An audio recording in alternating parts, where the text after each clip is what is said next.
Coach Mike, how can I transition from residential sales to real estate development and investment? Man, you know, that's one of the beautiful things about real estate is that it's just a wide array of opportunities that anyone can take advantage of with a real estate license. I say it all the time, Rick, and I know you hear me. Your real estate license is a tool, right? And it's a tool to be used for you to ultimately generate income, make money, right? But don't get caught up in that single currency because there are other currencies that we don't tap into that having a real estate license can help you with as well, right?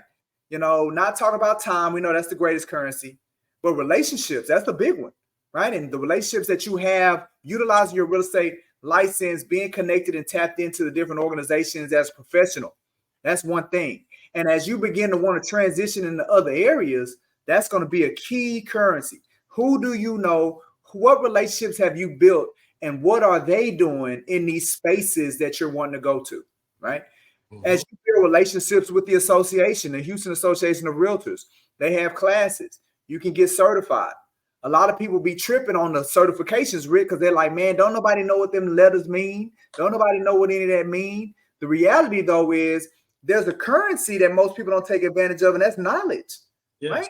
What you know can help put you in a position for you to achieve the things. So get moving into this another space. We're talking about real estate development and investment. You got to know you got to learn some more things. You got to enhance your knowledge base, right? So not only do you need to build the relationships that's in that space that can help you move you in that direction, you also have to gain more knowledge in that space. That's another currency that a lot of people be tripping on, right? And then as you go and you take these classes, you begin to get ideas that you can utilize.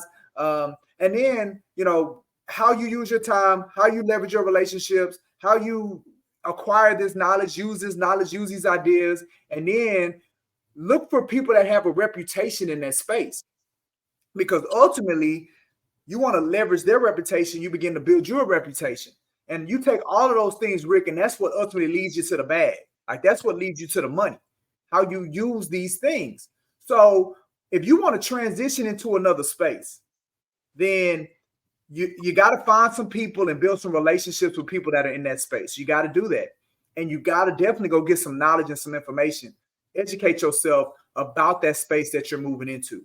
And then the current relationships that you have as you transition, you need to start letting these people know, hey, I know you know me from a residential, but here are some other things that we're doing that I want you to make you aware of that maybe you didn't know, right? One of the things that we teach at Brooks and Davis real estate firm is build a top 20, right? A top 50, like your 50 most important relationships, your 50 most powerful relationships. Well, I would definitely start there by making those people aware, because these are people who already know you, like you, trust you, they care about you, they want to see you win. So when you tell them, hey, go, who do you know that's looking, that's been talking about, that's been thinking about doing some type of development, some type of investment? Don't be shocked if one of those 50 people is those people, right? So you got to make them aware, right? So if I had to come up with 3 things, Rick, that's what it would be, right? Look for relationships, build relationships that are in that space, right? Go and get you some knowledge, get educated about that space that you transition into, real estate development and investment. I know there's classes, there's conferences, there's books, there's webinars, there's all kinds of things that you can pay for and get information, right? And then begin to leverage your current relationships by letting them know and making them aware of the move that you're wanting to make as you want to go into development and investment.